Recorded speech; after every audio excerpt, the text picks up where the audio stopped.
வணக்கம். நம்ம இன்றைக்கி என்ன பார்க்க போகிறோம் அப்படின்னா இட்லி உப்புமா தான். இதுக்கு நான் வானல் வச்சு ஒரு 3 டீஸ்பூன் எண்ணெய் ஊற்றிருக்கேன்.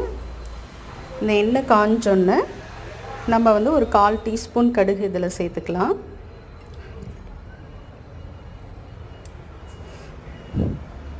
கடுகு பொரிஞ்சோன்னே நம்ம ஒரு 1/4 டீஸ்பூன் உளுந்து, ஒரு 1/4 டீஸ்பூன் ஜீரகம், ஒரு 1/4 டீஸ்பூன் கடலைப்பருப்பு கொஞ்சம் கூடவே சேர்த்துருக்கேன். அப்போ சாப்பிடும்போது க்ரன்ச்சியாக இருக்கும். கொஞ்சமாக நம்ம பெருங்காயத்தூள் ஒரு சிட்டிகை போட்டுக்கலாம். இது நல்லா பொரியிற நேரத்தில் நம்ம கருவேப்பிலையும் ஒரு பச்சை மிளகா, நான் பெரிய பச்சை மிளகாவாக எடுத்து சின்ன சின்னதாக கட் பண்ணி இதில் போட்டிருக்கேன். இது எல்லாமே பொரியட்டும். நல்லா வதக்கி விட்டுடலாம். இது நல்லா வதங்கினதுக்கப்புறம் நான் பெரிய வெங்காயம் பெருசாக ஒன்று எடுத்து சின்ன சின்னதாக கட் பண்ணியிருக்கேன். அதையும் இதோடு சேர்த்து மிக்ஸ் பண்ணி நல்லா வதக்கிக்கலாம்.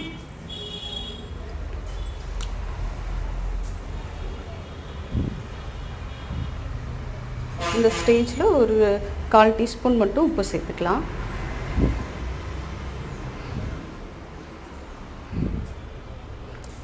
நான் இட்லி எடுத்து வச்சுருக்கேன். ஆல்ரெடி ஃப்ரிட்ஜில் வச்சு தான் எடுத்திருக்கேன். ஏன்னா அப்போ அதை நம்மளுக்கு உதிர்க்கும் போது நல்லா உதிரி உதிரியாக வரும் இட்லி. இது மாதிரி எல்லாத்தையும் உதிர்த்து வச்சிடலாம். இப்போ வெங்காயம் எல்லாம் ஓரளவு வதங்கிருச்சு. இந்த ஸ்டேஜில் நம்ம உதிர்த்து வச்ச இட்லியை இதோட மிக்ஸ் பண்ணிக்கலாம். மிக்ஸ் பண்ணி நல்லா கிளறி விட்டுடலாம்.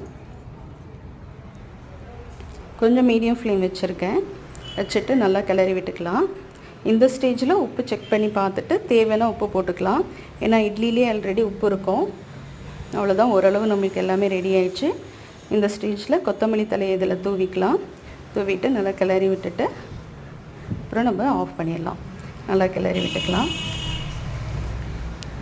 அவ்வளோதான், நம்மளுடைய இட்லி உப்புமா இப்போ ரெடி ஆயிடுச்சு.